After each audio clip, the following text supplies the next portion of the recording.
broadcasting live 4 days a week worldwide from the sunny beaches of Southern California. This is ExtremeHealthRadio.com. Hey, this is Mark Sisson from marksdailyapple.com. And if you want some of the most cutting edge and empowering health information online, go where I go, to Justin and Kate at ExtremeHealthRadio.com. With all the advances in medical technology today, the key to longevity may be as simple as vitamin C. Discover the power of lipospheric vitamin C at ExtremeHealthRadio.com/vitamin C. Are you ready to feel younger and healthier? Harness the healing power of the C. Take control of your health and visit ExtremeHealthRadio.com/C, S-E-A, and use the coupon code JUSTIN, J-U-S-T-I-N, and get 20% off. Discover the secret to eternal youth.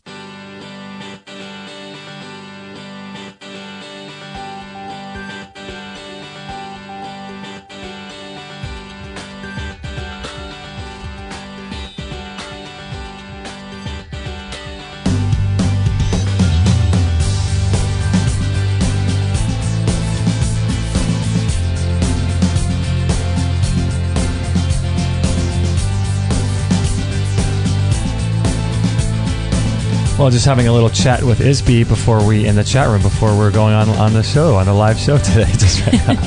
Oh my gosh, that's so fun. You wear many hats. I love it. I know, it's so much fun. So this is going to be an awesome show. We're really excited. We started the week off as a raw vegan. Is that correct? Yes. Raw Dr. vegan, Gabriel Cousins. Raw vegan, living food. Yep. No animal products. Yep. We're going to end the week off with animal products. I love it. It's the kind of show we have here at Extreme Health Radio. That's how we roll. A little something for everybody. Yeah, good stuff. So it's just, we try to provide all the information possible, and people can go with the diet that they resonate on and whatever works for them. And so we just like to present all sides of the coin. So today, it's going to be a lot of fun. We're going to have Danielle Walker on from Against All Grain. Yay. And Kate, you just got done making a recipe. You woke up at like 5:30 this morning. I did. You? I woke up at 4:40. Went to the chiropractor at 5, Dr. Bergman. Friend Dr. John Bergman. Got home, and I went to the grocery store in between, got home and cooked up chicken, and also have, as we speak, Danielle Walker's recipe for her cinnamon applesauce, just cooking away in the crock pot. It's so exciting. Ooh. I've made it a few times, and it is the absolute best applesauce I've ever made. It's from her first cookbook, so that is so we'll cool. touch on that in a little bit. That is so cool. And didn't you put a picture of that on I did. I Instagrammed it and showed the world that when you get up, you can get amazing things done before 7:30. I know, a la Jim Rohn. Yeah. So I want to thank everybody for joining us. We really appreciate it. This is episode 322. We have Danielle Walker on from Against All Grain. She's got an amazing story that we're going to be touching into with autoimmune disease and ulcerative. Is that right? Ulcerative colitis. Ulcerative colitis. I'll never be able to say that. I know, it's hard. But for those that do have autoimmune diseases or any kind of gut and digestive issues, you may want to listen to this show because this is going to be really good with Danielle Walker. And like I said, this is 322, and we do broadcast live 4 days a week on Monday, Wednesday, Thursday, and Friday at 9 a.m. Pacific at extremehealthradio.com/live. And that's where you can join the chat room and make some friends, have a little party in the chat room. So that's always a great way to do that. And for reference, today is Thursday, September 25th. September 25th. Don't ask me. Sometime in December, in the fall. So I want to thank you so much, Danielle Walker, for being on the show today. Thanks for having me. That's so exciting. So exciting. So Kate found out originally about you and your work a few years ago, and with your first book, Against All Grain. Yep, exactly. Yeah, I remember meeting her at my book signing. Actually, we did some cooking demos down in Santa Monica. That was a fun day. Danielle, that was hands down the best brownies I've ever had in my life, and I can't count how many times I've made them. Thank you. Thanks. There's a new recipe actually in Meals Made Simple, my new book, that's different. They're both, I think they're both wonderful, but some people like a fudgy brownie and some people like a cake brownie. So the cake brownies are from the first book and the fudgy ones are in the second. Well, I can't wait because I am purchasing this book and coming to your next signing when you come to Costa Mesa in a couple weeks. Perfect. So it'll be good to say hey. That's so fun. Ooh, yum. So with the, with the release of the first book, when did you actually write that book, Against All Grain? Against All Grain, let's see. So that was released July 30th, 2013. So just a little over a year ago. And I wrote it, it took me about 9 to 10 months before hitting shelves to write it. So it's been in the process, or it was in the process. Yeah, what a cool You book. are the busiest girl ever. How does one come about doing 2 cookbooks? It just keeps coming. Oh my gosh, that's amazing. And so for this past year, you've been working on your second one. Yep. Yeah. I started working on the second one actually in January, and it just came out September 2nd. It was a pretty expedited process. But it's fun, and it's what I love to do, and it luckily comes naturally and kind of easily. So I love to be able to share it with everyone. Did you feel so drawn to do that and knock it out real quickly because people were just asking for it and you couldn't get it out fast enough? Yeah. They were asking me about my second book when I was on tour for my first book. I remember that actually being at your signing. Coming out? And I'm like, hey, this one just came out a week ago. Hold on. Definitely it was absolutely fan driven.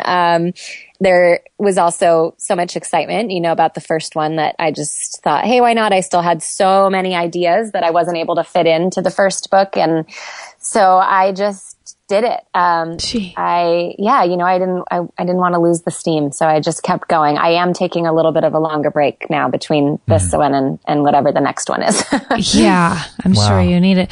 So this came out of a desperateness, I'm sure. I mean, you're a self-taught chef and amazing, I don't know how you say it, and just an amazing woman in the kitchen, but this wasn't always the case, huh? Can you tell people, our listeners, a little bit of your backstory about how this all came about? Yeah. So I was diagnosed with an autoimmune disease, as you mentioned. It's ulcerative colitis, and it's very similar to Crohn's disease. And I was about 22 years old, and went through all of the rounds of major medications and was in the hospital constantly and in doctor's offices constantly. And, even the regular medications that they prescribed for it just weren't working. And, I was on really high doses of steroids, and they were threatening an immunosuppressant drug that I'd have to be on for life, or surgery. And those just weren't options. They kept saying that I would live a normal life if I did those things. And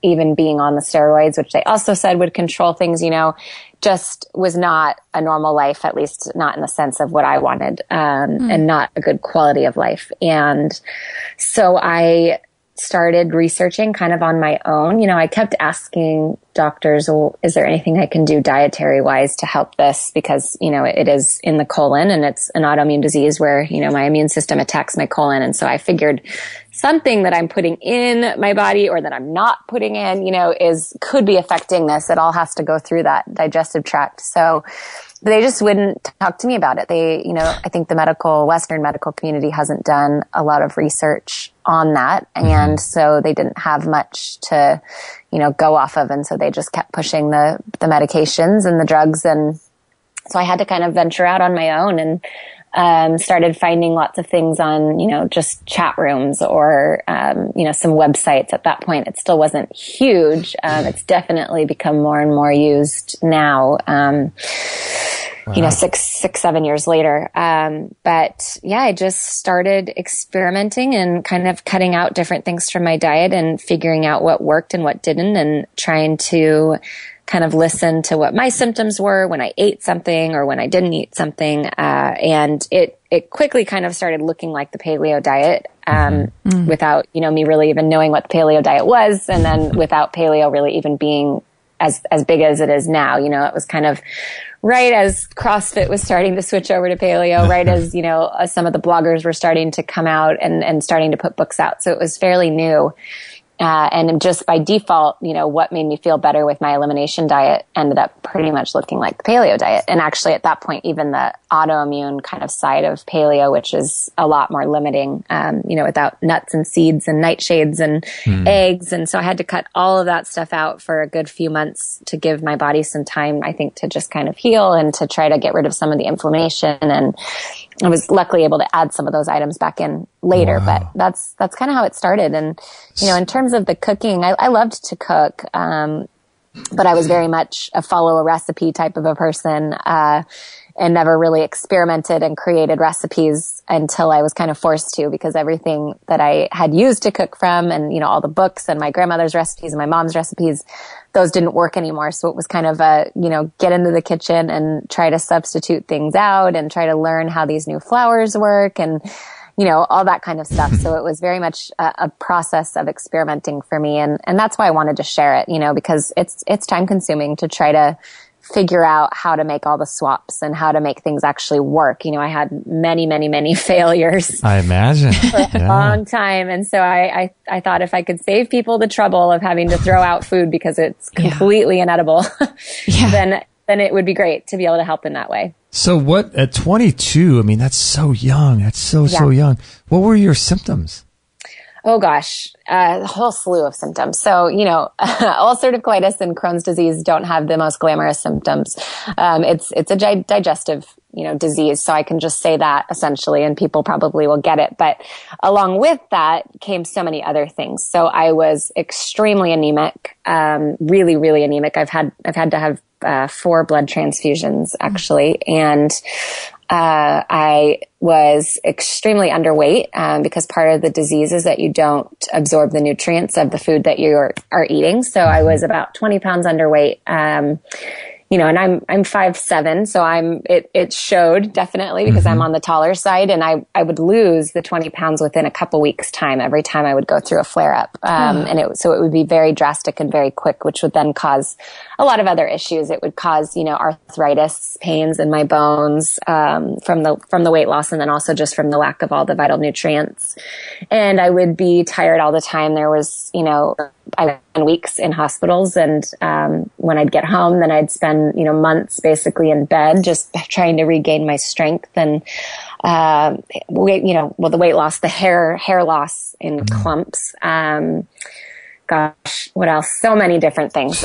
Did so many different things. Did all of these symptoms, did they kind of rush up on you, or were they progressive?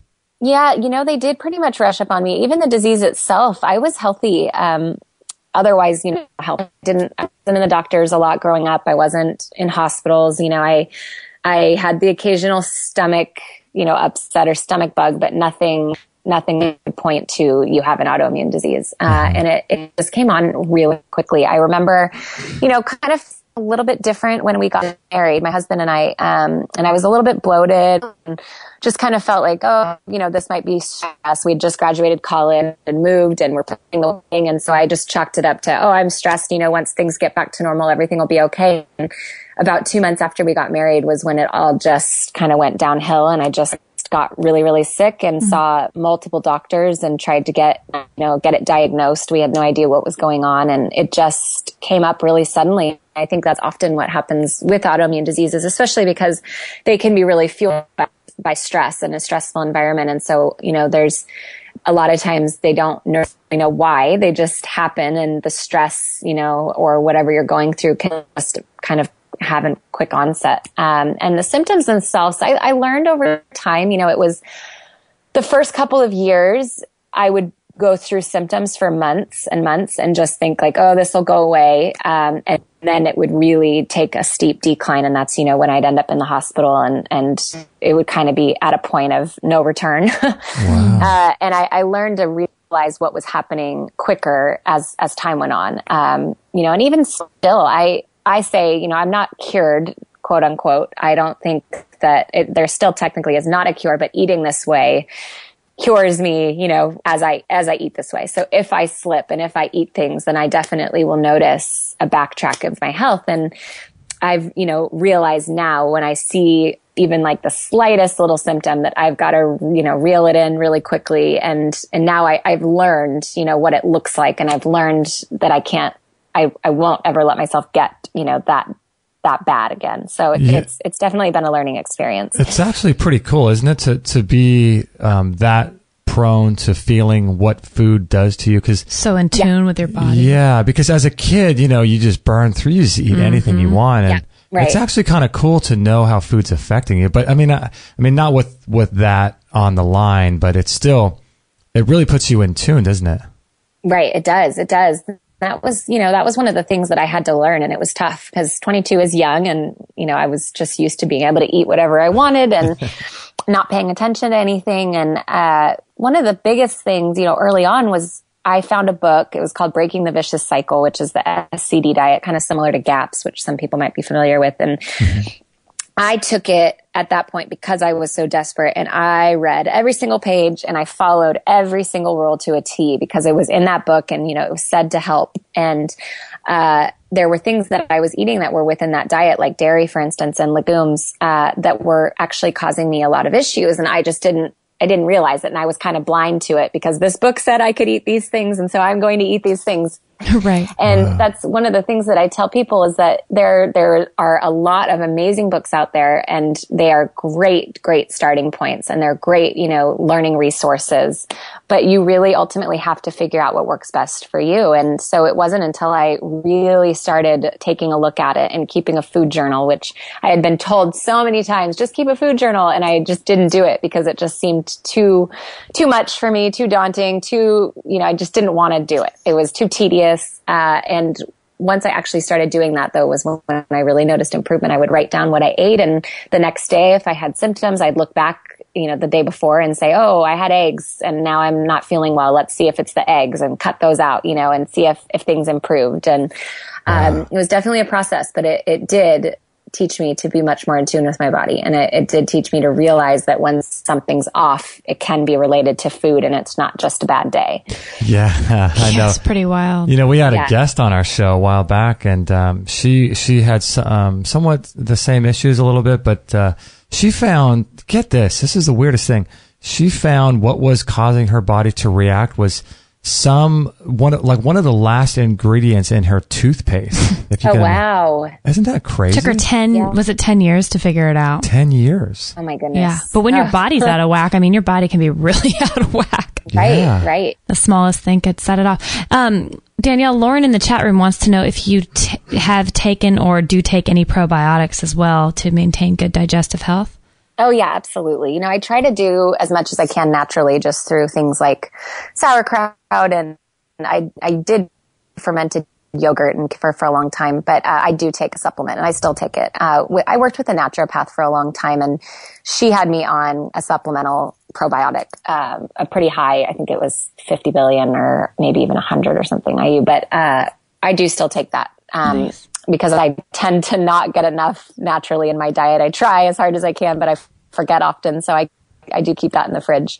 Nice. Yeah, it's pretty amazing. There's someone going around the internet. Her name's Shauna Banda, and she mentioned, I think she had somewhat the same or some sort of digestive issue, but she mentioned that there's a possible risk of death with this. I didn't realize how serious this is. It can be. I was very close to that. Not the blood transfusions were able to save my life, but I was very, very close to that. And there can be, and especially if it's left untreated. And it's an embarrassing disease, first of all. And like I said, you can live with the symptoms if it's not exactly convenient, and it's not great, but you can live with them. And I think oftentimes people just let them go, especially men, because they just don't, want to have to do dietary changes, or they don't want to have to admit that something like this, because it's not exactly a glamorous disease. I think they just kind of live with it, and they just go day to day. And I think that's when it starts to get out of control, is if you've been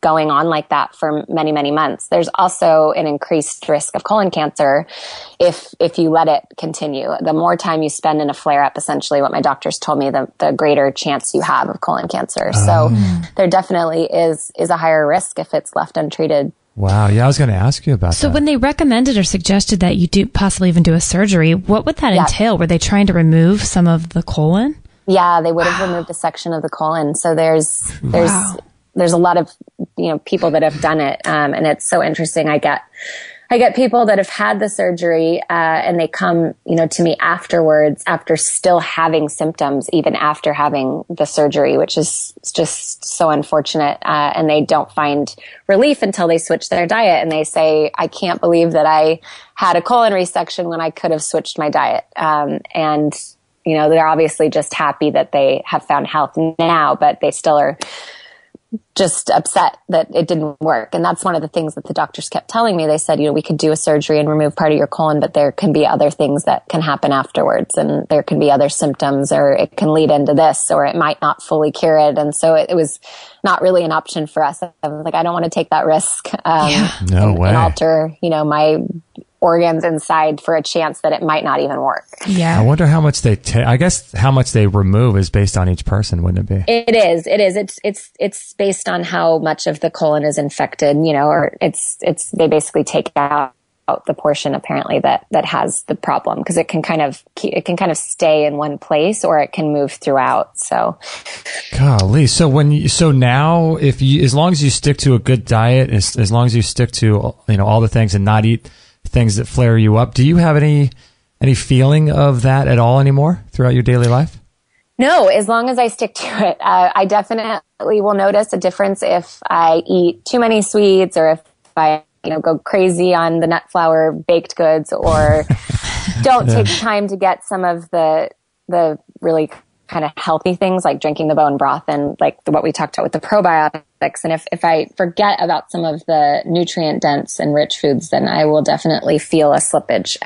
But I haven't had an actual major flare up. I haven't been in the hospital for 3 years, and that's about since when I really kind of full 100% committed to eating this way. Wow, this is such good information for people out there. We're with Danielle Walker and her website. If you guys are interested in following her, you can follow her on Facebook, which she's got a ton of people on there and a great community. You can sign up to her newsletter. Everything can be found at againstallgrain.com. And when we come back, I want to ask her about what her journey, more in terms of most people who are diagnosed with these things just run to the doctor and they do whatever the doctor tells them to do. Yeah.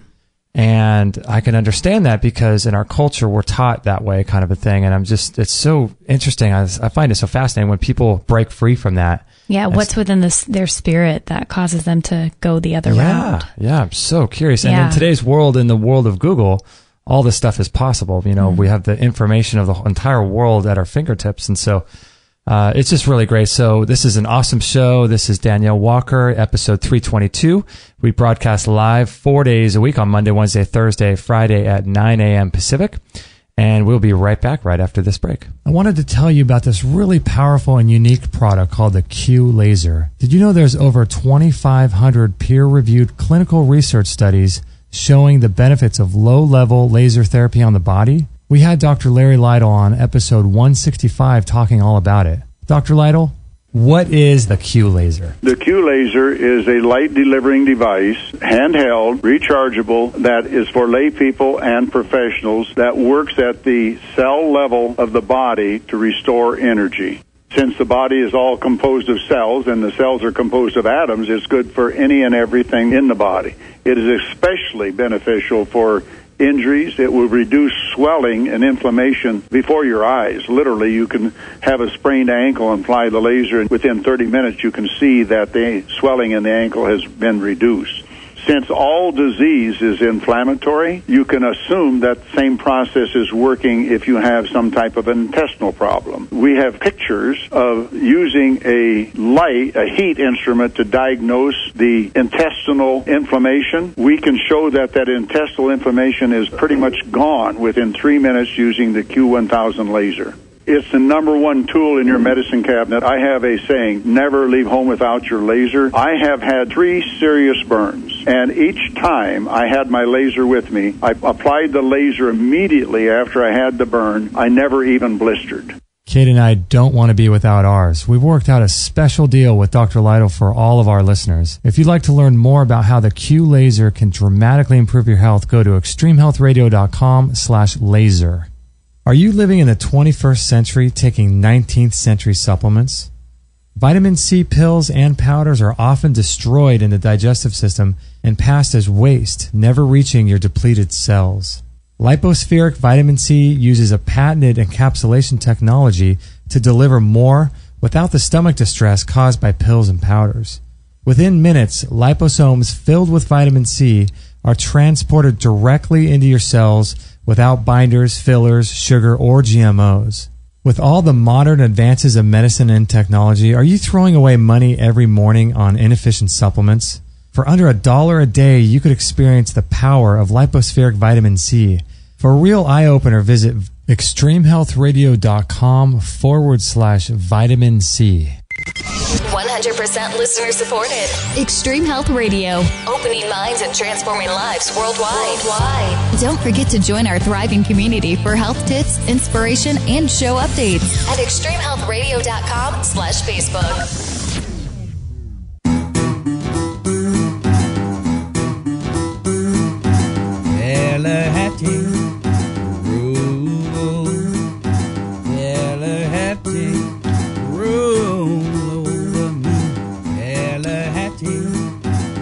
You're looking at me funny. I know, because I'm wondering if if I'm going to make Danielle cringe what I did at the break.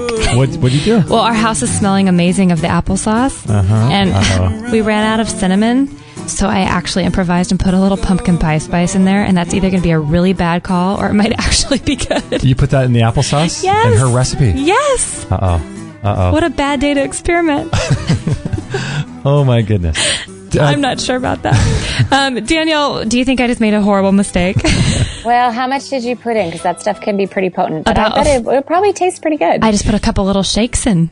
Yeah, I bet it'll be fine. Okay, the majority of pumpkin pie spice is cinnamon anyways. There's nutmeg and maybe Right. some like lemon zest. So it'll probably be good. Thank you, because I thought that and that all made sense to me, but I thought, I can't believe I'm doing this and I'm going to come back on and talk to Danielle. Tell her I just ruined her recipe. Danielle, before the break, we were just talking during the break too. It's so fascinating at 22 that you could decide to basically forge your own new way and not go with the typical, what doctors are telling you. Did you come from a family that this was very common in, and did they think you were crazy, and what did that look like?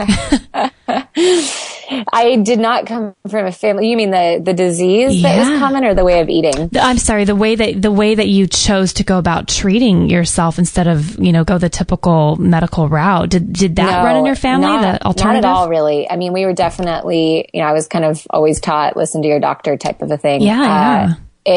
But they were supportive. I think at first they were kind of not thinking it would work, and we had been through so much, and they had watched me be so sick and basically almost lose my life, and so they were hesitant, and I think they were hesitant in wanting me to try something else that potentially couldn't work, and that I could end up being more sick. So that was definitely part of it. My husband was the biggest supporter the whole time. And he and I kind of were in the decision-making process together. And he really didn't want me to have to do the major immunosuppressant medications or have to have surgery. And so he was really supportive and on board with trying alternative things. And we tried all sorts of different things. I saw a couple different holistic professionals or naturopaths. I did lots of different things down actually in Southern California with vitamin C infusions, and we tried everything. I even tried nicotine patches at one point, which I've never been a smoker, but apparently nicotine patches can help autoimmune diseases. That's what we read. So we were kind of wanting to explore everything that we could, and it was definitely out of our comfort zone. It was definitely something that was risky, even though it was all natural remedies essentially. But yeah, it was new, and it was kind of that last ditch effort of, we really don't want to have to embark on a lifelong journey of these medications or problems with surgery. And so it was worth a try. And it was definitely interesting. Again, like I said, the grain-free, kind of dairy-free movement, paleo movement, if you will, has really just picked up speed in the last few years. So my family, my community, no one really was familiar with it. Nobody really, wanted to get on board. And it's so interesting now because pretty much everyone I'm surrounded with eats that way for the most part. Some of them have come to it through like the 4-Hour Body, right, which is really similar. And some of them have come through it through paleo, and some have come because they read the book Grain Brain, or there's just so many, or Wheat Belly. People are now doing this for so many different reasons. And I just found myself surrounded with a community of friends and family who tend to eat this way. They're not as committed as I am, because most of them don't have life-threatening autoimmune diseases, but they do it because it makes them feel better. And they watched, I think, how much it changed my life, and they kind of wanted to try it for themselves, and then ended up finding out that it helped them in other ways than it helped me. Yeah, it's so cool. I mean, I look at today's world, it's just such a different world than it was even 10 or 15, 20 years ago. And then if you go back, the 60s and 70s, I mean, back then, if you had an issue like this, I mean, most likely, most people have never even heard of this condition. But then, it's so cool today that people can follow you on Facebook and join your community on your website and find information about this, all with the Google search. It's just so awesome that all this stuff is available for people nowadays, whereas before people were so disconnected, Right. Well, and that's what I found when I was first doing this. There wasn't much out there, and there were a couple websites and a couple blogs, and that book I mentioned was published, I think, back in the late 80s or early 90s, and hadn't really been updated since. And so that was partially why I started my blog and wrote my books, was because it was so hard to find information on it. And I didn't want people to feel alone or to feel like there wasn't hope. And that's what I wanted to try to provide for people, because that's how I felt when I first switched, was there's no hope in this. I'm going to have to eat terrible food. And, and I just wanted to show people that this worked for me. And that's all I can do really, is share my story. Obviously, I'm not a doctor, and I haven't extensively studied any of this besides now reading through all the blogs and the books of people that are in my community and my peers. But I can share my story, and that's enough for most people to at least try it. And that's what made me try it. I received that book, The Breaking the Vicious. Oh, Danielle, are you still there? Book, and Danielle, I let it sit on my shelf for months probably, because I didn't think it would work. I hadn't met anybody. Oh, I'm here. Oh, yes. I think there's quite a bit of... Yeah, we're here. There's a little bit of a delay. Do you mind if we call you right back? Because we missed that book that you just mentioned. Sure. Is that okay if we call you right back? I think she heard us, hopefully. I think so. Okay, we'll hang up. We'll hang up here, and we'll call her right back. Did you catch the name of that book? Was she talking about the Breaking the Vicious Cycle? Breaking the Vicious Cycle. Okay, yeah, there it is. Okay, here we go. Let's try to call her back again here. It was starting to break up a little bit. All right. Is that better? Okay, I think that is better. Yeah, thank you so much. Gotta love Skype. I know, right? Comes in and out. I know, right? Yeah, so I think you were talking about the book Breaking the Vicious Cycle. Is that correct? Yes. Yep, that's correct. So that was kind of my entry into grain-free, and that was pre-paleo for me. And I was just saying, I received that book from someone wanting to help, a friend that had heard about it, and they gave it to me, and I threw it to the back of the bookshelf probably for a few months, because I hadn't heard anything about it. I hadn't met anyone personally that had used it and had made it work. And all of my doctors were telling me that diet didn't matter. So, to me, that book was, when someone gave it to me, was kind of just another person trying to give me their remedy. And I had tried so many things, and I was kind of burnt out on trying new things. And so I threw it up there and just kind of wrote it off. And then I met someone that actually we had moved, and my neighbor had struggled with the same disease, which at that point I hadn't even met anyone else that had it. And she had used it, and it had worked for her, and she had been in remission for a couple of years. And so hearing her story is really what made me try it, and give it a shot. I met someone face to face that it worked for. And so it was like, okay, I think I should give this a chance. And so that's why I started my blog and wanted to start writing about it, because I wanted other people to see from a firsthand perspective of, okay, this actually has worked for her, and maybe I should try it. And that was kind of my goal, was to do exactly what happened with me with my neighbor. That's so cool. Yeah. Cause I think what happens is people that get diagnosed are looking for people they can trust, and looking for people like online. You don't know who's behind these websites, and right. And so for you to put yourself out there like that is super cool. And so people can really relate to you. How often do you blog and write articles on your website, or put recipes on there? Oh, it varies. Before the book writing thing came in, I was posting, 3 to 4 recipes a week. When the book writing process came in, it definitely went down. Obviously, as I said, I wrote them both in 9 months' time. So every recipe I created kind of had to be saved for the book. But I try to keep things up there. I typically blog 1 to 2 times a week. Okay.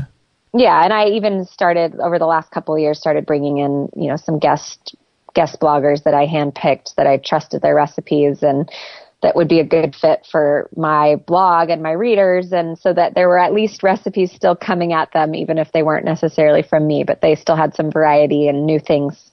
That's so cool. And so when you go around traveling with your book tour that you're doing now, you must just, after the tour is done, or, after the presentation is done in the evening or whenever you're doing the presentation, you must talk to people and you must hear some of the most crazy stories. Oh my gosh. Yeah. It never surprises me. I just did three book tour stops a few weeks ago, in a row, and people always come up and say, "Oh, you must be so tired. Are you ready to be done?" And I'm just like, no, it doesn't get old. I mean, yes, I get tired, and I do get tired sitting and talking to people for 3 hours, but hearing their stories just fuels me sitting there. I'm like, I could never say no to hearing all these incredible success stories. And I always say, when I started this, I just thought it was for digestive diseases. I just thought, oh, this is just, a specific diet that will only help my type of issues. And as I started my blog, I started getting tons and tons of emails of people writing in, and then people coming to my book tour stops and writing on my Facebook page and telling me of all these different ailments that it's helped. And I couldn't believe it. Every time someone would tell me something new, I was just always amazed, and I'm still amazed. I thought I've heard it all, but there continued to be people coming and telling me that it's helped them in other ways. That's so awesome. And that makes it worth it completely, I'm sure, for absolutely. you. Yeah. Yeah, it's funny because, on our show, we talk a lot about, we try to empower people to really understand that spending time in the kitchen is a really powerful thing. And I think for a few decades there, the idea of spending time in the kitchen got lost because people were doing more microwave dinners and they were starting to do all that kind of stuff. People got busier with jobs and people got busier. 8,000 commitments. And so I think it's, I'm sure you're much the same way, telling people that, spending time in the kitchen isn't this thing that, like it was in the 1960s. It's a powerful thing, isn't it? Yeah, definitely.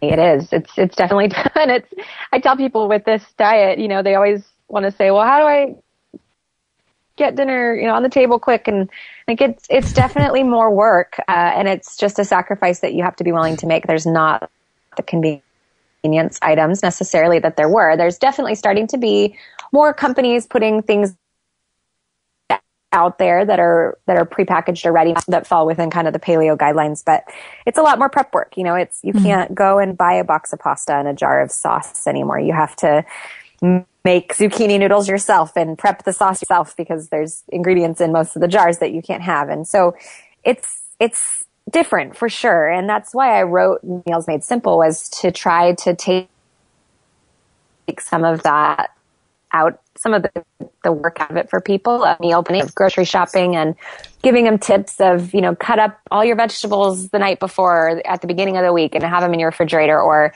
prep this meal up until point, whatever, step number 3, and then stick it in the freezer so that you have it ready to go when you're ready to cook it. And just things like that will really help try to eliminate some of the time that it takes people, and try to make it a little bit easier. But yes, it's definitely different than popping something in the microwave or buying something completely already made for you.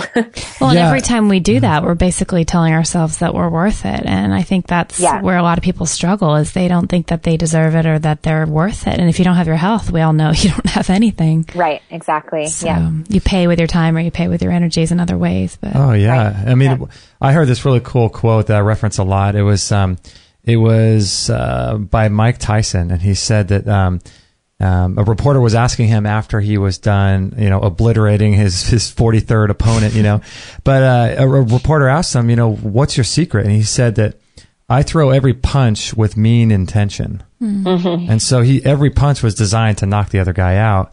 And I think it's really cool because it is cool to have, things that you can kind of do really quickly. But I think it's also cool to really change your mindset and to start thinking, I'm worth it. I'm going to put some intention into my food, because if my life is so busy that I can't spend a little bit of time in the kitchen investing in my life, right? Something's wrong with my life, right? Totally. Yeah. I just read an article. It was recently on the Chicago Tribune. I think it was just on their website. And it was about moms, specifically working moms, that were just kind of left. I think they said fried, was the word that they used after trying to cook a home cooked meal and working and, not having as much joy in it. And it's kind of a decision you have to make and a little bit of a trade-off of, okay, I'm going to say no to a few other things that would normally fill my schedule so that I can actually be home and prepare a home cooked meal.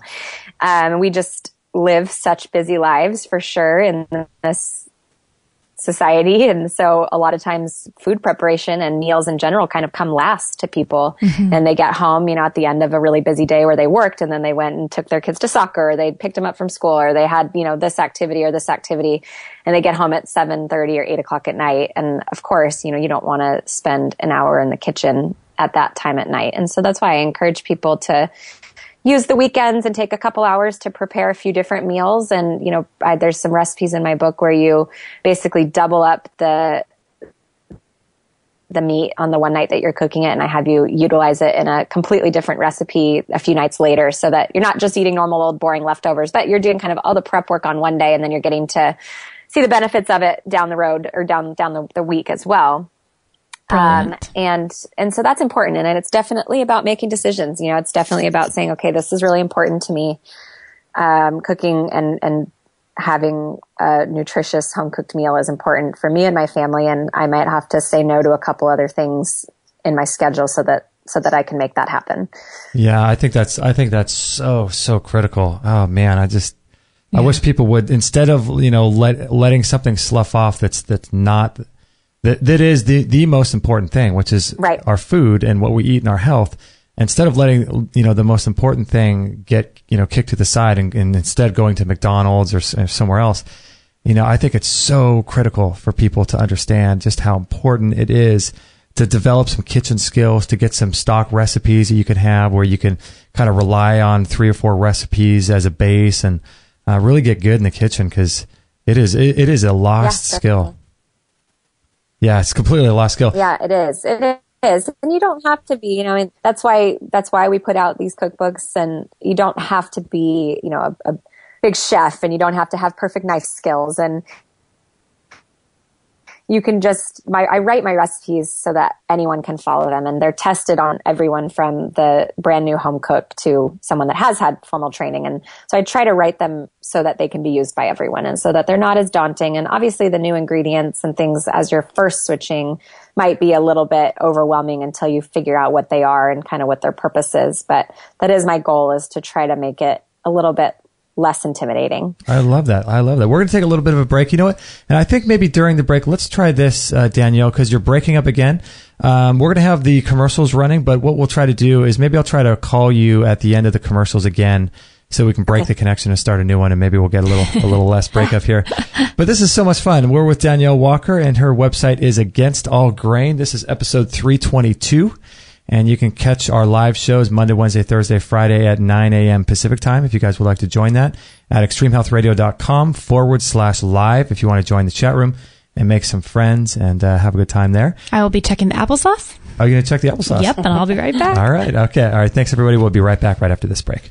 Did you know that conventional dog food contains antibiotics, herbicides, pesticides, ground up carcasses from roadkill subjected to high heat processing, artificial colors, chemical preservatives, way too many carbohydrates, genetically modified corn syrups, indigestible grains, and a lack of moisture content in the dry kibble? Obviously, this can lead to health conditions like diabetes, itchy skin, teeth and gum problems, liver damage, obesity, behavioral issues, pancreatic problems, and even cancer. That's why we recommend the BARF diet, which is the biologically appropriate raw food diet from Barf World. Their unprocessed raw meats contain bone, organ meats, vitamins, and minerals that are loaded with enzymes. Barf World founder Robert Mueller explains more. Sure, I don't have to convince you on the damage that's caused by high heat to food. So as a result, we see many skin disorders, a lot of arthritis, obesity, heart disease, cancers. I mean, it's just rampant. The vet clinics are just full of these conditions.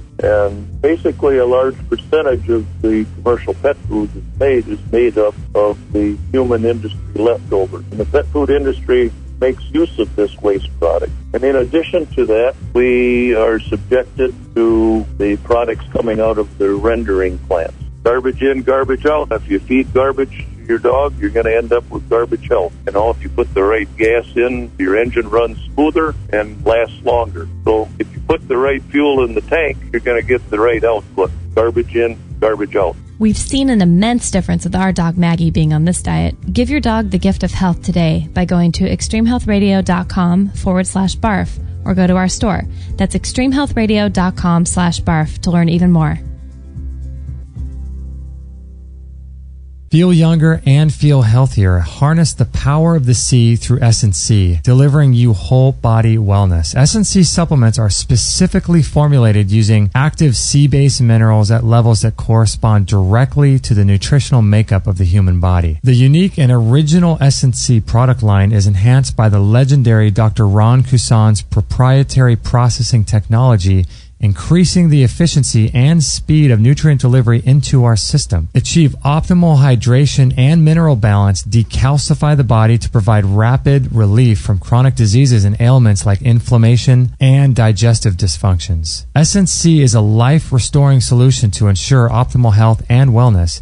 Visit extremehealthradio.com/C, SEA today and discover the secret to eternal youth. If you enter the coupon code JUSTIN, JUSTIN, you'll get a 20% discount on all orders for a limited time. So why wait to be well? Go to extremehealthradio.com/C. Free.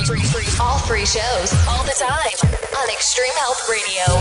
Opening minds and transforming lives worldwide. Join our community today. Sign up to our email list and instantly get our free gift to you, along with loads of inspirational content and cutting-edge tips to help change your life at extremehealthradio.com/subscribe.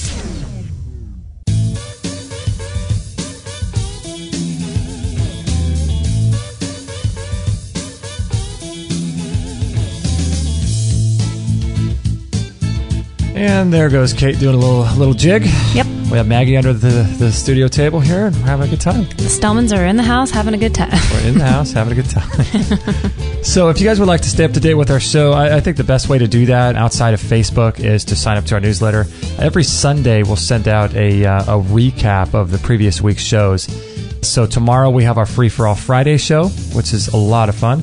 We're going to be talking about herbs with Elwyn Robinson on Monday. That'll be a lot of fun. And then we're going to learn about parasites and why they may be good for you. Wow. Shockingly enough, right? On October 1st, next Wednesday with Rosemary Drysdale. And then we're going to learn about sustainability and some ways to prepare for the apocalypse on Thursday with Matthew Stein. So lots of good stuff going on here. So if you guys would like to stay up to date with our shows, you can sign up to our newsletter list. And we also send you a free ebook, which sells for $20 on Amazon, called Lessons from the Miracle Doctors, where you'll learn all about cleansing and detoxification and some incredible strategies for creating better health for you. And so during the break, we actually hung up with Danielle. And so let's call her back right now. Okay. Hopefully Skype works. Hi. Hello. Sorry about that connection. That's all right. Oh, that's much better. That is much better. So, Kate, you wanted to ask her about some of her favorite recipes, right? Well, yeah. So, Danielle, I have yet to purchase the book because I'm coming to your signings. I'm waiting. But in Meals Made Simple, without giving away too much, because I think people should buy your book because it's absolutely, I'm sure, phenomenal like the first one. But what are your favorite sections, or do you have any favorite recipes that you just get super tickled about in the new one? Oh, yeah. There's quite a few.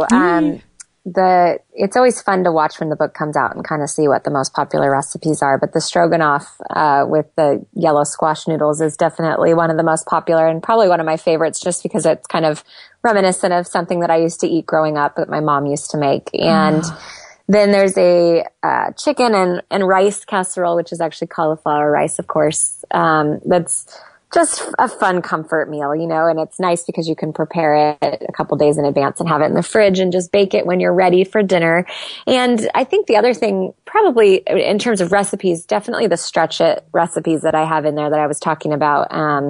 There's a pork roast that you do in the crock pot, and then you use the last half of the roast. Either there's two different recipes, but there's a kind of red sauce that you can put it into a pork ragu that I serve over butternut squash noodles, and then There's also a kind of Cubano panini, essentially, that uses my grain-free wraps. And so that's probably one of my other favorites. I love that you can transform, one dinner into something completely different, and keep the excitement and the creativity happening on the table at night so that you're not getting sick of eating the same thing over and over again. Yeah, Justin's over here shaking his head, I think, because he's just like, wow, how do you come up with these? I know. It sounds so good. Stroke of brilliance. Danielle, do you have a lot of men that utilize the cookbook? I mean, I'm sure it's mostly women, but are men getting into this more? It's definitely mostly women. My demographic specifically is mostly women. I keep trying to get the guys in there, but I think it's growing. I think they're eating that way, but I think the guys kind of tend to go more on the simplicity, just of throwing a burger on the grill and having some veggies or something with it. That's a little bit easier, but they definitely enjoy the recipes. I can tell you that for sure. That's the thing I hear, over and over again from the people coming out to my book signings is, I sold my husband by using your recipe type of a thing. So that's kind of like the triumph, of my husband is on board because he liked this. And that's always my test when I make something. If I serve it and my husband Ryan doesn't really like it, then I'm like, okay, back to the drawing board. We need to keep working on this one. But once he likes something, I'm like, all right, it's in the book. It's done. No Nice. more changing it. That's so cool. What are your favorite pasta, I guess wheat substitution recipes like for spaghetti and things like that? Do you find anything that's out there or that you've created that works really well? Yeah, I think the sauce is the most important. We love spaghetti and meatballs. My son asks for them all the time. And it's funny because he really just goes for the meatball and the sauce. But we do zucchini noodles with a spiral slicer. That's probably our favorite, and it's also kind of the easiest. Spaghetti squash is great. I think it's a little bit on the sweet side, so I don't always love it. Plus, it's not always in season. And then, it's fun to kind of experiment with your veggies. So in the book, there's parsnip noodles in there. There's butternut squash noodles. There's sweet potato noodles, and you really can substitute out kind of whatever noodle you'd like, which is great. And I think it's also really nice with people who are not completely grain-free that maybe want to substitute in a brown rice noodle. They can still use all of my recipes in both of my books, and they can kind of just make those swaps for whatever works best for them, which is great. Wow, sweet potato noodles. That sounds really good. So do you have recipes for that? Yeah, there's definitely recipes in the book. Sweet potato noodles are interesting because they break down really, really quickly if you overcook them at all. Okay. With the potato, it's as you cook it and as you get further and further, it starts to kind of be a little bit more, not mushy, but essentially mushy, I guess. So those ones are better kind of quickly steamed, so they still have a little bit of a crisp to them, but they keep their noodle shape as opposed to kind of just falling apart. Then you may as well just bake a sweet potato and put your sauce over that, I know, right? Yeah, what's the point? That's hilarious. Yeah, exactly. I mean, it still tastes the same. Really, the point is for kids, I think, and for people who kind of miss that noodle feeling. But yeah, essentially it is kind of like, you could saute up some sweet potatoes or bake a sweet potato and serve it with marinara and meatballs over it, which I think would taste great too. That's so awesome. I've heard that sweet potatoes is one of I think it uptakes some incredible amount of minerals from the soil. Oh, yeah. So right? Is that true? Yeah, definitely. And it was one of those things that I actually couldn't eat for a while. I just cut out kind of all of those carbs and from my diet, but I was able to add them back in, and they're very nutrient rich. Yeah, it's amazing. Have you found, I know, for me at least, I don't know how to say this. Let me think about how to say this. I guess what I want and what I crave, because there was a time when I tried to make every type of healthy food with the same flavor and consistency as, like a Haagen-Dazs ice cream. And so I figured out how to make a raw ice cream or some sort of coconut ice cream that goes and has that same texture and that same sweetness. What's interesting though is as I eat better and better and better, my desire to make sure the consistency is exactly the same has been kind of lowered. Like I just don't care as much if the consistency is identical or slightly off. I just love the new food. Have you found that for you as well?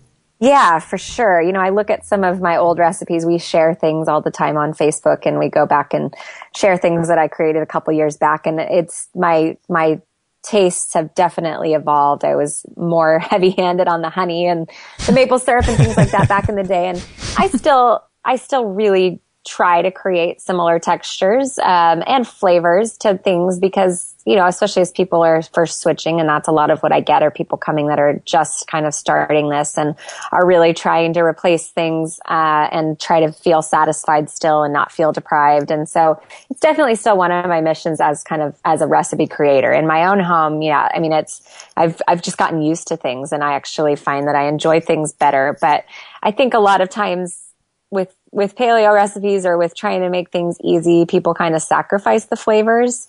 And I am definitely known for utilizing lots of spices and lots of herbs and things like that to really try to kind of bump up that flavor profile. And that's still really important to me. I get bored easily. And so having just a regular old plain, salt and pepper piece of protein with some steamed veggies is not enough for me. Yeah, right. And I like to try to keep things exciting and fresh.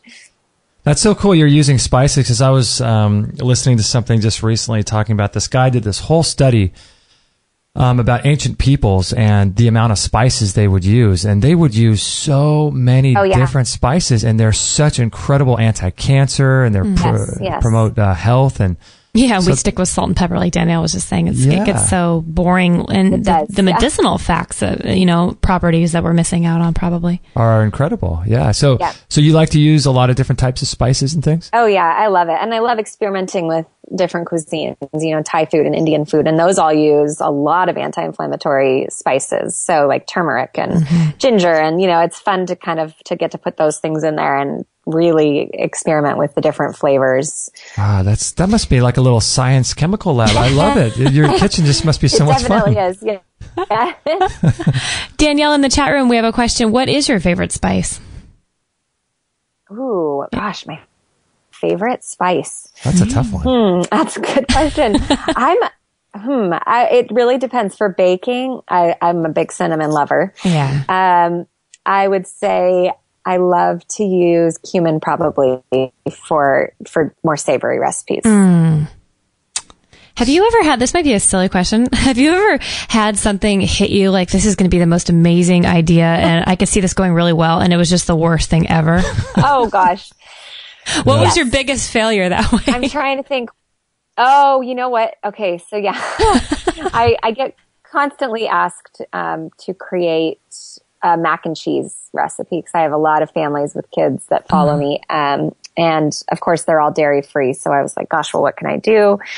And so I thought I could cut the stalks off of cauliflower and make that the quote unquote noodle once it was steamed. And then I was trying to create a cashew sauce to go over it that uses nutritional yeast and butternut squash to make it orange. That sounds good. It was just the most disgusting, inedible thing I think I've ever made. Really? It was in the trash after the first bite. It was like, I can't even serve this to my family. I usually do try, even if it's kind of a failure, I try to serve it so we don't waste, but it was like, I won't even subject you guys to this. That does sound, see, that's the hardest part. That's why I have so much admiration. Anybody who's a baker or a cook, like, it sounds good. It sounds so great, and it has so much potential. And then the fact that you were able to whip up 2 cookbooks full of amazing food that tastes like it should and even better, it just blows my mind. Like, yeah, it's crazy. Thank you.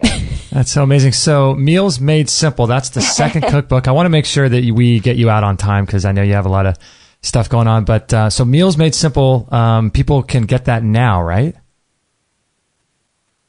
Yep, it came out on September 2nd. It is available everywhere books are sold. It's also in Costco and BJ's if you're in the U.S. And then it's definitely online on Amazon, and it's on Amazon Canada and Amazon in the U.K. and it's pretty much everywhere. So Barnes and Noble, everywhere. Oh, I love it! I love it. I can't wait to purchase it and see what you're signing. That's going to be so much fun. I'm so excited about that. Yeah, I'm excited to get to see you again. Thanks, Danielle. Well, Danielle Walker, I want to get you out on time. So thank you so much for being on the show today. Can you hold on the line for just a second? And we're going to close out our live show. And I want to thank everybody for joining us live at extremehealthradio.com/live. at 9 a.m. Pacific every Monday, Wednesday, Thursday, Friday. I want to thank all of you guys for being in the chat room, and hopefully you guys got some really, really great insight into Danielle's story and what she's up to over at Against All Grain. I hope everybody just got really inspired, and I highly stand behind her work and her. I have her first cookbook very shortly. Here I'm going to be getting the second, and I have benefited from that. Yes, cookbook. you have. I was going to say. So yeah, much so. So thank you, everybody, for joining us in the live show. We're going to be back again tomorrow at 9 a.m. Pacific at extremehealthradio.com/live. So we appreciate all of you very, very much. Thank you for being on. Please pass the show on to your friends, and we'll catch you on the next episode. Thank you. Well, have the best day, and I'll see you in a couple weeks. Okay, sounds good. Thanks. All right, okay, thanks, Danielle. Bye. Bye-bye. Bye-bye. All right, another one in the can. We wanted to make sure that Danielle got off because I know she's got about 1 billion commitments today. So we wanted to cut a little bit early for her so that she has enough time to prep for her next thing. But we've got a lot to say. Yeah, we have a lot to talk about. We've got a lot to talk about. So we're going to take a little break. Kate's going to go check on her cinnamon nutmeg spice. Is that where? My pumpkin pie spiced applesauce. Oh, my goodness. So we'll check on that and make sure everything's good, everything tastes okay. So we'll be right back. We've got a lot to talk about right after this break. The history of heat therapy dates back over 2,400 years, and it was Hippocrates who said, "Give me the power to produce fever, and I will cure all disease." This FDA-approved medical device called the Biomat is a mat that you can lay on, read on, sleep on, do yoga on, sit on, and it can be used on office chairs, massage tables, and the like, to help the body heal itself. It's inlaid with 30 pounds of healing crystals using amethyst and a rare black tourmaline, producing negative ions in a healing electrical field. These healing crystals help to restore cellular health by replacing electrons to the atoms, as well as penetrating deep into the body by 4 to 6 inches. What can the Biomat do for you? It'll improve your skin, burns as many calories as if you went jogging for 30 minutes. It improves the immune system by up to 40% or more, reduces stress and fatigue, removes toxins, lowers cholesterol, relieves pain, revitalizes cellular metabolism. It improves cell channels to deliver nutrients and oxygen to every one of your cells. It activates over 3,000 enzymes. And even a Harvard medical study showed cancer cells die at over 42 degrees Celsius. It reduces stress hormones by up to 78%. It allows your body to produce heat shock proteins, which increases endorphins, NK cells, T cells, and lymphocytes. It's very, very low EMF, and it's got a 17-layer technology. Dr. Mark Serkis is the director of the International Medical Veritas Association. Explain to us more about these biomats. These biomats are these far infrared mattresses. You lay on them, or you sleep on them, or both. You do very heavy treatments during the day, and at night you sleep at just a nice comfortable temperature. These biomats are like these love machines, comfort machines, and healing machines, because what they do is they just radiate out light, far infrared light, and you can radiate yourself all night long while you're sleeping when you're not doing anything else. And what happens is this light penetrates the body and turns to heat. And the first thing that happens when you bring your core body temperature up 1 degree is your immune system strength increases by 40-50%. They feel when you lay down on them, you guys know, you have one. So it's like the feeling is so good. It's like being in the cuddling with a lover, your wife or husband. It's just warmth and comfort. How are you using biomats for patients in your clinics?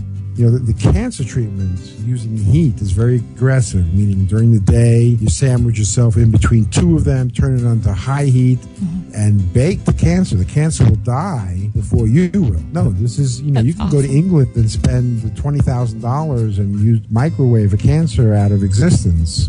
These biomats basically do the same thing. Radiation therapy for cancer is really a solid idea. Unfortunately, oncologists use the wrong radiation. They use radiation that kills you. This biomat uses radiation that can save your life and make your life more comfortable, keep you warm in the cold, and help take care of your kids and all. The list doesn't end. Yeah, because isn't there some sort of temperature at which cancer cells will start dying? Right, and it's below the temperature that human cells will die. So you really like this biomat far infrared technology, don't you? But it's strengthened me. Well, now the kids are addicted to it. They fight on who's going to sleep on it at night. And it not only changed my life, but it changed my medical practice and my books. This is a great machine for anybody who lives in the cold during the winter. Instead of heating a big house, you just heat yourself. Bottom line, it brings good feelings. Just lay on this biomat, and it gives the strength back. I can attest to that indeed. Kate and I love ours, and we think you will too. Learn more about these amazing biomats at extremehealthradio.com/biomat. Or you could check them out in our store as well. Again, that's extremehealthradio.com/biomat. All free shows, all the time on Extreme Health Radio. Opening minds and transforming lives worldwide. Join our community today. Sign up to our email list and instantly get our free gift to you, along with loads of inspirational content and cutting-edge tips to help change your life at extremehealthradio.com/subscribe.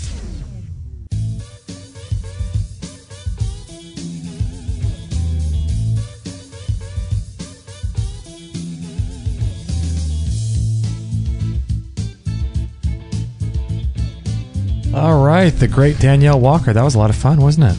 She's a stroke of a genius in the kitchen. She is, isn't she? Yeah, you have Danielle to thank, actually, for half the food that you love that I make. Half the food that I've been consuming for the past year. Yes, and half the time you know it's her, and half the time I don't tell. So that you think I have a little more talent than I do. You're admitting this on live radio right now. I know. On the air. I have to say, though, she inspires me to... So many of her recipes, at least in the first cookbook that I have so far, are multi-use. Oh, okay. So you sometimes, can use them different times. Yeah, like she'll make this amazing graham cracker cookie.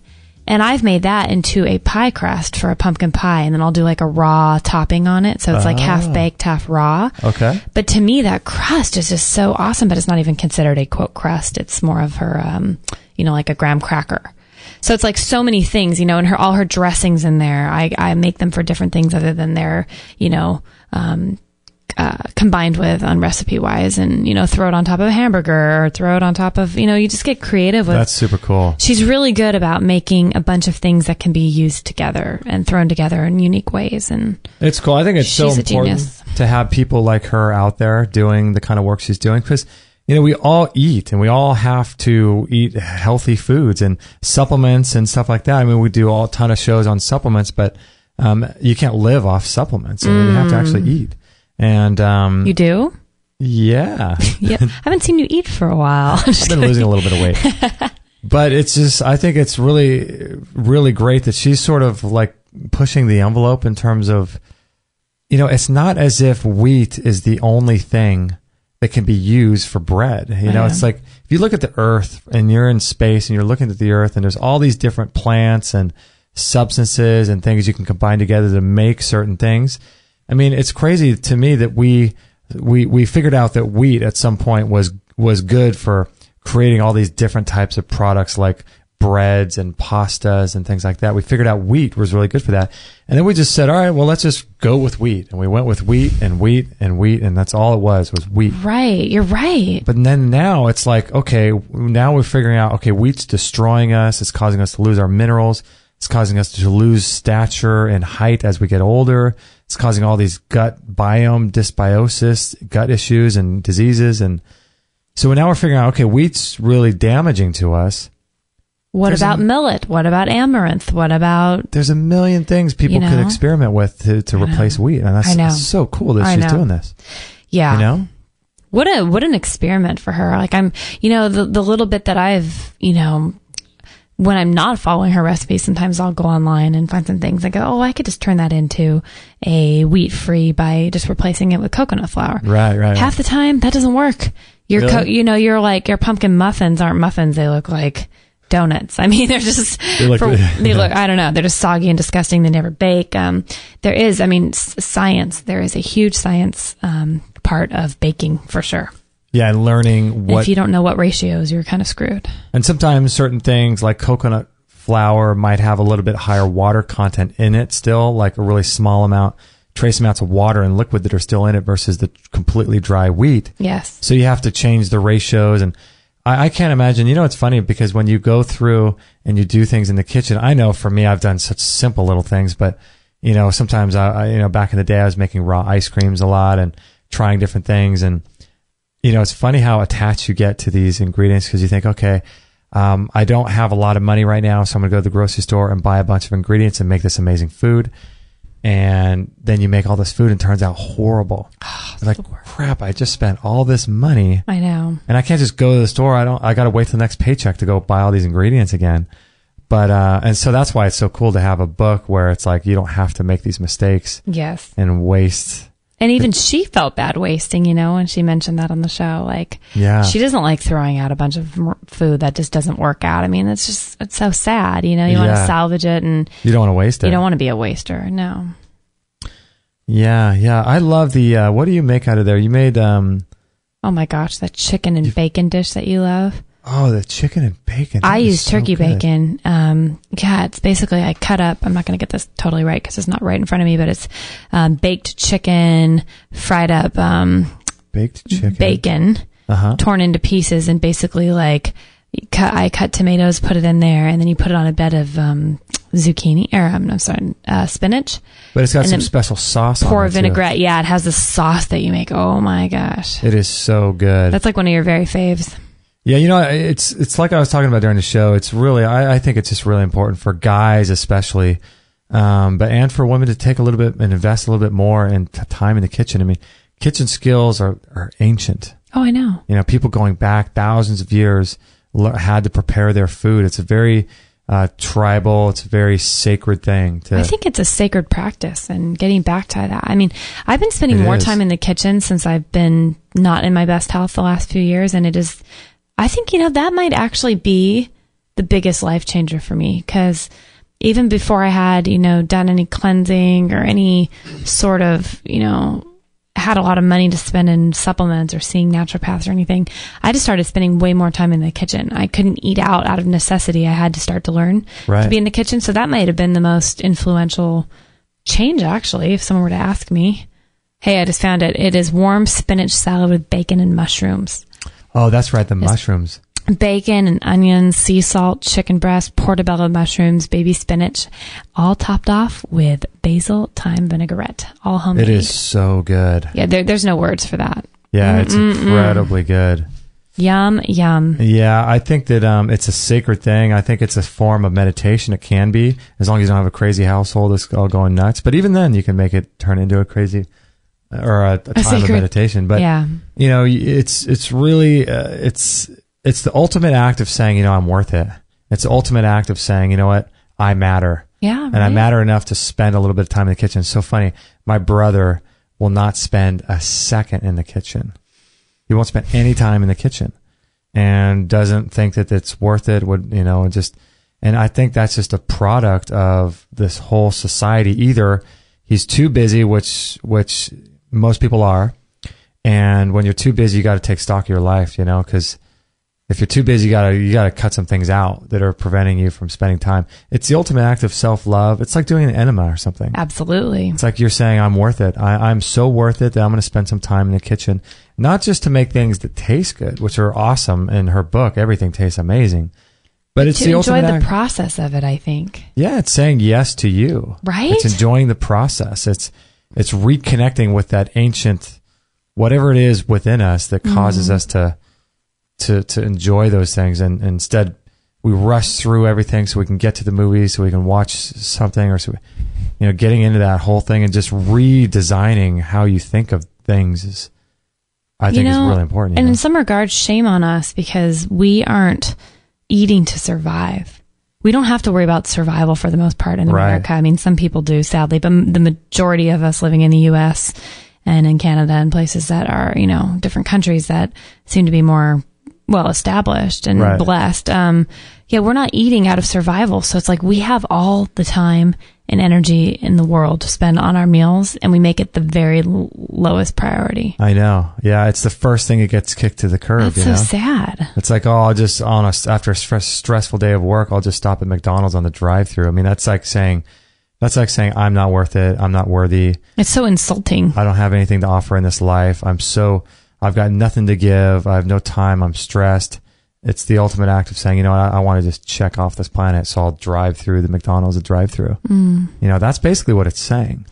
Yikes. And so investing in the kitchen, I think, is just, I don't know. I think it's one of the most necessary things, and especially in today's world where all the toxins that we're exposed to and all these health problems and people getting diagnosed with cancer and autoimmune diseases. Like we have and younger, like she was saying, we have to teach kids that, man, this stuff is cool. Like it's really cool to invest in this kind of idea of learning kitchen skills. That's why we sell the Raw Chef course, and and we promote people like Danielle Walker, because we believe that this is, you gotta learn how to do these things. Yeah. And I think it's very important for the men to be able to step it up in the kitchen too. Like, you are one of, obviously, the few men that I know that really, really, really enjoys eating and being in the kitchen and preparing his own food. Because a lot of men enjoy eating the things their wives make, or the things that, they happen to get at the drive-thru. But I think that sets you apart. I think when you start valuing, that's the thing, when you start valuing food, it doesn't matter if you have a wife or not. It's you will take the time to do the right thing, treat yourself right. Yeah, and I'm constantly trying to get better because I work at home. We work at home and have our studio here. It's sometimes challenging for me to help you in the kitchen when I'm trying to produce a show and things, but it's my goal to get better and better with that, because I see the value in that. Me too. I think it's just incredible. And if more people took more time in that way, maybe there'd be less disease.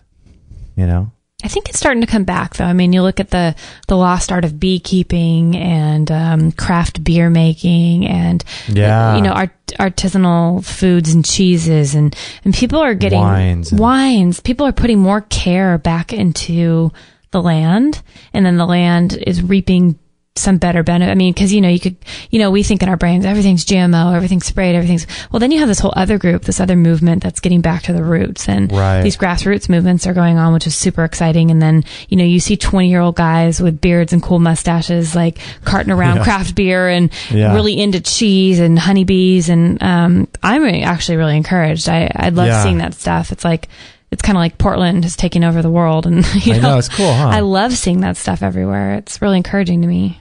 Yeah, I think it's really cool. It's really, this whole idea of becoming a foodie is really kind of, it's becoming more in vogue. And we're just trying to say, hey, if you dig a little bit deeper, there are people doing amazing things like Danielle Walker, who you can still be a foodie, but do things that aren't going to damage you. Yeah. And so this whole idea of, I heard the other day that McDonald's, like, their share crashed like an amazing amount of. Oh, did it? Yeah. And it was like, I'm so glad, because, people are hopefully not going there and, starting to invest some time in learning how to, have kitchen skills and stuff. It's not uncool to spend time in the kitchen. Not anymore. No, not anymore. I mean, we're blessed. 10 years ago, even. Maybe the Food Network was out and things were popular, but not like it is now. In the last 7 to 8 years, it has just become fully accepted for anyone to spend time in the kitchen being a cool thing. It's cool because, like a lot of people are starting to understand and get into this whole kind of world. And I think it's funny because roles are breaking down. The role of the husband who leaves in the morning and comes back at 6 o'clock from work, and the wife's doing, dinner, and like all these things are kind of being broken down. And women are doing more, men are doing more stuff women are doing, and women are doing more stuff men's doing. And I actually think it's a cool thing, because these roles, like, who created these roles anyway? Right. They never were part of our genetic makeup at all. We're all people. We all have things we have to do, and there's a certain amount of things we have to do each day. And so it doesn't really matter who does what. Because we're not living in a hunter-gatherer society right now. We're not having to go hunt our food. Right. And so, I'm glad that this is kind of happening. So people are starting to see, hey, it's okay for a man to spend some time in the kitchen. That's cool. Yeah. And, like the ultimate, bravado of a man that does this that I can think of is the whole Gracie family. They have this whole Gracie diet. And for those who aren't familiar, they're the ones that brought jiu-jitsu and actually started the UFC, Ultimate Fighting Championship, here in the United States back in 1993. And talk about guys who spend time in the kitchen. Their whole family. They have this whole Gracie diet that they've been following for hundreds of years. Is it super healthy? Yeah, it's all based on food combining. Huh. And so they have all these recipes, and you'll see all the, these macho Brazilian black belts in the kitchen sautéing up food and cooking food, and it's cool. I love it. Yeah, and they make it cool. It's the return to cool. Actually, yeah, and it's not just for women, and it's definitely not just for women. Yeah, that's cool. I'm glad. I'm really excited that Danielle's doing her work and making it so we don't have to make the mistakes that she made. I know. I was so curious. I kind of was like, I don't know if I should ask her that, but part of me really wanted to know because cool. when she described it, that sounds amazing. How right? could something go so wrong when so many things for her have gone so right? It's just that it's trial and error. But it seems like that would have been but that's what it takes. Someone pushing the envelope saying, you know what, these two seemingly undisconnected foods could be connected. If you did it right and did a little cashew sauce with some nutritional yeast, made it like a cheese. I mean, it seems like that would be really good. That does. When she said it, I was surprised. And then did she ever solve that problem, There is mac and cheese. Is there a mac and cheese in there? There's something in here, for kids. As I say, if not, maybe when you see Danielle next, you can ask her. Let me look really quick. Mac and cheese, that would be. She has so many things in here that are kid friendly in her first book. I mean, oh my gosh. And we've made so many of them. I'm flipping through here going, wow. There's cute little banana mouse pancakes for kids. There's apple sandwiches that have a homemade caramel with gluten and dairy-free chocolate chips. What's cool? Was it in her book where she talks about doing like an egg? What was it? An egg and a banana for making pancakes or something? Ooh, an egg and a banana. I don't know if that was her. Was that her? Yeah, it's so cool. So many cool things to do. Maybe the mac and cheese is in here, but I've seen stuff online. It's pretty awesome. Yeah, so make sure to go to her website and follow her stuff on Facebook. It's againstallgrain.com, and at the top right, at least at the time of this recording, the top right, you can sign up for her recipes by email. Yep. And then she's got her Facebook and Twitter stuff at the top of her website as well. And you can keep up to date with her 2014 book tour upcoming events for her newest book, which is Recipes Made Simple. That's right. And you're going to be picking that up pretty soon. Meals Made Simple, isn't it? Meals Made Simple. Yep. My mistake. Pretty cool. Yes. I'm going to be picking it up next week or the week after. So you said before the show she's up in San Francisco area? She is, as far as I know. I know we should have asked her about that, but yeah, maybe if she ever comes down, we could do a show in studio. That'd be fun. How fun would that be? Yeah, that'd be really cool. She could make us breakfast beforehand because it would be better than anything I could ever make. We could give her green juice. Oh man, right? Do a little bartering. Hey, look at this on her site. I will give you a honeybee if you give me. Just kidding. Pizza frittata. Pizza frittata, huh? Yeah, what is that? Can you turn the monitor there? You can see it. It's got tomatoes. Oh, yeah. Well, frittatas usually have egg in them. What's in there? Go on down. I don't know. It's on August 19th, 2014. Pizza frittata is the recipe. She probably has a whole ton of recipes that she can't put in her book, right? Oh, yeah. There's so many online that are unique to online that I've followed. So she's got, let's see, serves 3 to 4, cuisine, Italian, prep time 10 minutes. Ingredients, butter, ghee. Okay, so it's, yeah, you're right. It's egg dish. 8 eggs, yeah. Yum. Gosh, that sounds so good. Yum, yum, yum, yum. All right, so this is episode 322. Please pass this show on to your friends. We would be so grateful if you would do that. And also, if you guys could, it would be really, really helpful for us. We're learning about how the internet works every day more and more. And one of the things they tell us is that if you write reviews on iTunes, we can get the word out to more people. So if you subscribe, if you go to iTunes and then type in Extreme Health Radio, hit the subscribe button to subscribe to our show and leave a rating and a review, that would really help us out a lot. It's a free thing that you can do. And because all of our shows are free, 322 of them. And we do take donations. We have an amazing store with some incredible products that we featured on today's show during the commercials. And, you know, and you can buy through our link on Amazon if you'd like to support us as well. But there's some free things like, I mean, Amazon's not free, but most people do go to Amazon anyway. So if you would be kind enough to go through our link at the top right of our website, extremehealthradio.com/Amazon, that would be seemingly free, since you would go there anyway. But sharing it on Facebook and doing a review on iTunes would be so helpful to us. Because God knows we don't have a marketing team. We don't have any employees. It's all just Kate and I. It's you and me. And man, are we learning as we go. It's you and me and our listeners. It's like trial and error, like Danielle in the kitchen. You and me and our listeners make 3. I love it. I love it. So yeah, this is episode 322. So if you can write us a review on iTunes, if you can remember when you get back to your computer, it does help us a lot. And I know a lot of you, I know how it works when you listen to shows like this. You think, oh, other people will do it, or oh, it's, but every single one of you that does that really does make a difference. So if you can, remember to do that and share it on Facebook. Those are 2 free things you can do. And if you want to go a little further, support our show with donations or Amazon or our store. Those are some great ways to support us as well. And I think that's about it, right? Man, I'm just craving my pumpkin applesauce. Hey, it's 10:22. Of course it is. It's a perfect time to end. 10:22. So when is that applesauce going to be done? Oh, well, you know what? She said to put it on low for like 6 hours, but I put it on high, and it's probably going to be done in like an hour. Why does she say low? Is there a different, Well, I think anything slow cooked. I mean, there's just so much more. It brings out more juices? Yeah, it brings out more juices. It brings out more flavor. But, I was in a hurry because I really want to eat some. You can also do it on the stovetop in 30 minutes. She said, no slow cooker, no problem. Oh, okay. You can also just do it on a stovetop, and it's just something about that infusion of the flavors together when you let something slow simmer like that for hours and hours.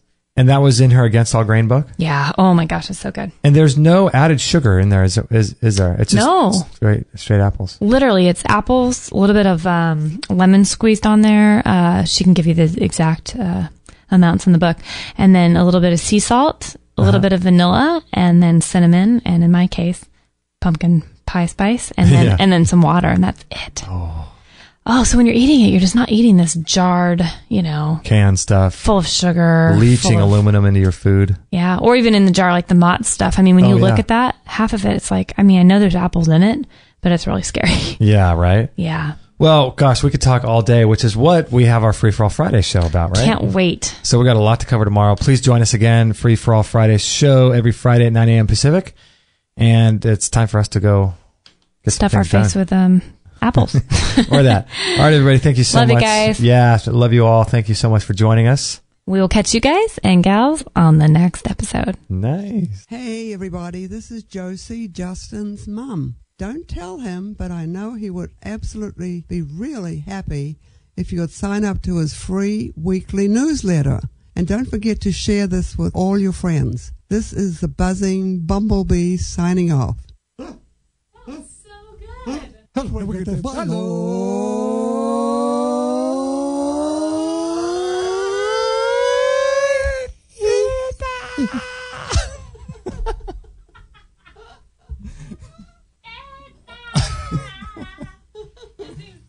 Oh my gosh. Thank you for listening to this episode. It's time to go for now, but our mission does not end with this show. Justin and Kate will be back with another interview packed full of ideas, discoveries, and unique ways to regain your health. Head on over to extremehealthradio.com/subscribe and instantly download our free gift too that contains cutting-edge strategies to start making healthy lifestyle changes today. No material on this blog is intended to suggest that you should not seek professional medical care. Always work with qualified medical professionals, even if you educate yourself in the field of live food, nutrition, and alternative medicine. I'm not a doctor, nor am I offering readers medical advice of any kind. None of the information offered here should be interpreted as a diagnosis of any disease, nor an attempt to treat or prevent any disease or condition. While information in this blog